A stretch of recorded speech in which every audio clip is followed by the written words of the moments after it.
Hi everyone, today's video is all about the CutterPillar. We're going to be looking at the CutterPillar Pro and the CutterPillar Crop.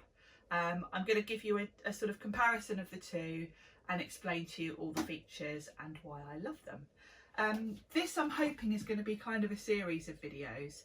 I'd really like to do some videos showing you all the things I use, all the things I recommend and all the things that I've been using, you know, a lot in my craft room. I should mention I work in the UK and I'm a freelance designer. I work doing TV on Create and Craft for both Sizzix and Studio Light. So from that point of view, you could say I'm a little bit biased towards those two brands. However, I'm quite keen to have my YouTube channel and my blog as independent as I can make them. I want to feature all brands. I am a crafter. Just because I do some craft work professionally, I still buy a lot of products. I've bought both of these. These haven't been gifted to do a video with. I bought these. I've had them a while actually. I'll tell you all about that when we get to it. So I want these videos to be as unbiased as I can make them and to be my honest opinion on the different products. So I thought I'd start with the CutterPillar. So let me talk to you about my CutterPillar. I bought the Pro back in 2015. At that point, you couldn't get the CutterPillar in the UK. Pretty much the only place, even now, I think you can get it in the UK is at Create and Craft TV. And that's why I want to explain this, because you might think because I do shows on Create and Craft TV that's where I came across the CutterPillar and that's why I love it. But that's not the case. I had this about a year or so, I think, before they brought it to the UK.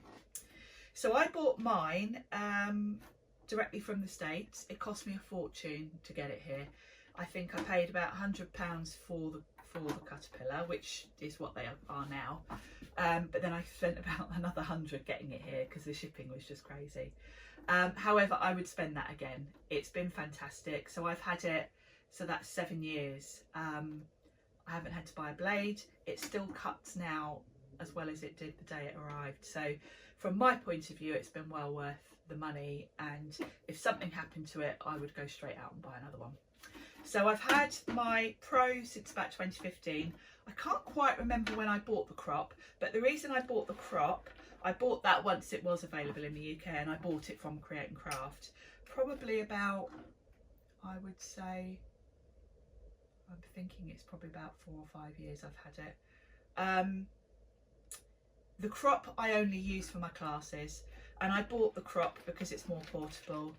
It has got an arm that comes out, but this is great for my classes. So the Crop, I've actually kept the box it came in because it's actually got a nice handle, etc. It's a good sturdy box. So my Crop lives in the box in my storage unit, and I only bring that out for my workshops. So because I've got the Pro lives just behind me here in my studio, so I don't need the Crop as well here because I've got this to hand. Let's run through the main reasons why I went to all that trouble to get the Pro. So the first thing that I've already mentioned is that you don't need to replace the blade. There's a sort of two-part to the blade. This bar here is hardened steel, and then there is a rotary blade inside this housing. And every time you run up and down the bar, your rotary blade is sort of metal on metal, steel on steel, and it's self-sharpening because it's self-sharpening itself on this steel.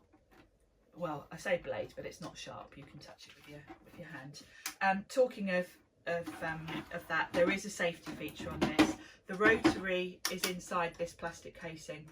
You can't get your finger underneath to touch the blade, so it's perfectly safe. You can't cut yourself with it. So before I get to showing you some cutting, let me switch my camera around because it will be much easier for you to view the cutter up close. So I'll just switch cameras and then we'll get into a bit of a demo of how this works. So let's start with how to cut with it, because that's kind of the basics. You'll notice straight away there's no guards to hold your cardstock in place. And that's because with this system, where you've got a rotary blade against a solid hardened steel blade, there's no drag. Normally you would sort of have a guard that you would put pressure on to hold your card in place, and that's because there would be a bit of drag from the blade. But as I cut through this, I only need the lightest touch, so I don't need anything really firmly holding my cardstock there. You can go both ways, and the key to it really is you're basically just pushing it against that bar and running down. That's it. And every time you do that, it's sharpening itself. So as I say, I've had this 7 years now. I've never had to do anything with the blade. It's the original. I haven't had to replace it. You do get a lifetime guarantee with the blade. If for some reason you manage to damage it in some way, you can actually take this whole plastic housing off and send it back to CutterPillar, and they'll send you a new one. But I've had this 7 years and mine gets a lot of use, as you can imagine. I create all my card blanks myself. And when I'm doing a workshop, I can be making 100 card blanks per time for the class. So on top of all my TV work, this is pretty much used a lot every day. So for general cutting, that's how you do it. There's also a handy light here, which I don't use very often. But if you are perhaps trimming down photos and things like that where you really need it accurate, you can actually see through what you're cutting. I'm just frantically looking around for a bit of patterned card. Might let me grab a bit of, yeah, you can see here, so you can see the line where it's going to cut really clearly. So if you are trying to line up something, say I wanted to cut right by that flower, I can do that. So it's really handy. Now the one thing I will say about it, you know, if you look around and read reviews, the people that struggle to get on with this, the thing that they find hard to get the hang of is the whole not having a guard. Now I love not having a paper guard, because if I'm making 100 card blanks, you know, if you think about it, when you're putting your card on and then putting down or having to tuck it underneath the guard and then move it, I can be so fast with this. I can literally move my card round, back and forth. I can be really fast. So for me, I think there's a bit of a learning curve to getting used to using it. And when it arrives, I know when, you know, I paid all that money for it, like £200, and it arrived and I thought, oh, I'm not sure about this, because it does feel quite strange, the way of using it. But I tell you what, once you get the hang of it, you won't go back. I should also mention, while we're looking at mine, what I consider to be the downsides of it. When it arrives, you'll see here it's got markings just engraved into it, and you'll see the ruler is white. That's because I've put acrylic paint into mine. When it arrives, it's all like the rest of it, where it's just sort of embossed into the plastic. And my eyesight's terrible, and I found that I couldn't read the ruler very well. So what I did is I just took, and I saw someone on YouTube do this, it wasn't my idea. You can do white or black.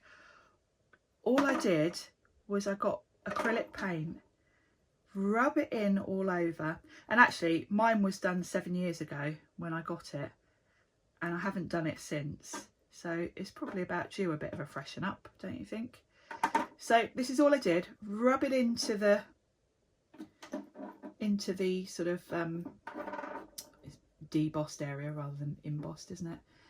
Rub it right in, and then before it's totally dry, grab a baby wipe and wipe it off, and it will just stay in the embossed areas, and it makes it so much easier to read your ruler.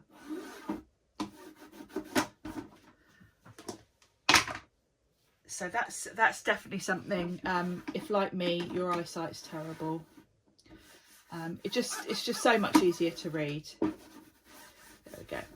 I've seen people do it in black and white paint, so do whichever you feel suits you best. There we go. And you can see I've done the same on my crop and even on the sort of extended part on the ruler. I just found that without that it's quite hard to read. Back to the light, I should have mentioned actually that this takes batteries. I've probably only changed my batteries once or twice in the whole time. I don't use my light very often because generally I'm just making card blanks with this and trimming down cards. It's not very often that I need a light, but you know, it's great that it's battery because I don't need any cables. There's also a handy storage drawer. I don't really use mine. It has got a bone folder in there, but that's just because it's my spare one and I thought it'd be handy to put there, but I don't particularly use it.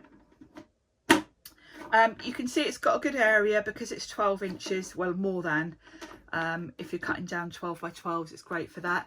The other thing that sort of sells this to me over other trimmers is the ability to cut thicker things. Obviously I work for Sizzix, so I quite often use mat boards, particularly for things like the Eileen Hull journals. Well, this will cut their 855 GSM mat board with no bother at all. And there aren't many trimmers, you know, you'd probably need a guillotine more than a trimmer to do something as heavy duty as that. I use mat boards. I do boards for when I'm on the telly, and they're probably a little bit even thicker than this, and it will go through those no problem. So that's kind of why I love it. I'll tell you the one thing I hate about it, since this is an honest review, I hate the colour, absolutely hate the colour. I'm quite fussy about my craft room. Everything in here is quite neutral. All my Sizzix stuff I love because it's all just grey and white. It all looks nice and neat. And then I've got this bright green frog sitting at the back. But, you know, that shows you how much I love it, because if I'm willing to put up with the ugliness, then, you know, it's a good paper trimmer. Because believe me, if I could get the same thing in white, I would buy another one. I wish they would make it in different colours, because I'd love one in a nice sort of white or even like a sage green, just something a bit more tasteful than bright green. But hey, it's a small price to pay for what is a fantastic trimmer. Now I've explained to you that I use my Pro all the time, all day, every day. I will bring in the crop just to show you the difference, because I am aware there's quite a big difference in price. I think in the UK on Create and Craft this is about £100 usually. The crop I've seen, I saw it the other day on a sale show and it was about £50 I think. So you know, there is a difference in price. Also in space, you know, the Pro is just over 12 inches, so it's about a good 13-14 inches square. So if you're a bit short on space, the crop might be your only option. So it's got the same features, got the same light. It doesn't have the storage area. Instead, it has this arm that comes out, and that goes up to 17. So let me bring it back in. The arm does go further, probably about another 3 inches. However, personally, I never really cut anything over 12 inches. So this is quite sturdy. The arm has got sort of a foot underneath. So, you know, I know on some trimmers, when you pull out the arm, it's really flimsy. But this is quite sturdy. You could certainly use the crop as your only everyday trimmer by all means. So if you are short on space and you want the ability to just tuck it neatly away, then the crop would definitely be a good idea. As I say, I only use mine for workshops because I do have the space for the bigger one and I like the sturdiness of it. So that's the crop, and as I've mentioned before, I've done the same thing with the paint. So that's my little roundup of the two. I'm going to put all the info in the description box below on YouTube of where it's available, because I know around the world in some places it's quite tricky. So I'm going to do some research for you, and I'll put links to everywhere I can find it, so that wherever you are in the world you can find hopefully an affordable way of getting it.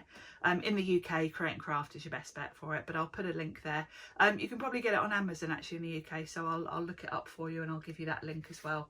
So hopefully that's been helpful. If you've got any questions about it, just leave a comment below and I'll come back to you, because as I said, I've been using this a long time, a good 7 years. So there's probably not much that I haven't come across in using it that you might want to ask. So please feel free to ask me any questions, and hopefully I'll be back soon with some more reviews of other products for you. Thanks for watching. Bye.